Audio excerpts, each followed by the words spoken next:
अस्य श्री विष्णोर्दिव्य सहस्रनाम स्तोत्र महामन्त्रस्य श्री वेदव्यासो भगवान् ऋषिः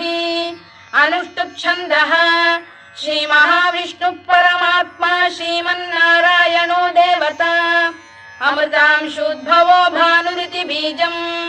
देवकी नन्दन श्रेष्ठेति शक्तिः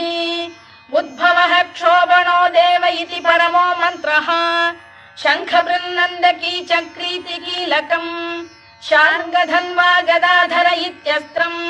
रथाङ्गपाणिरक्षोभ्य इति नेत्रम् त्रिसामासामरः सामेति कवचम् आनन्दम् परब्रह्मेति योनिः ऋतुः सुदर्शनकार इति दिग्बन्धः श्री विश्वरूप इति ध्यानम् श्री महाविष्णु प्रीत्यर्थे सहस्रनाम जपे विनियोगः।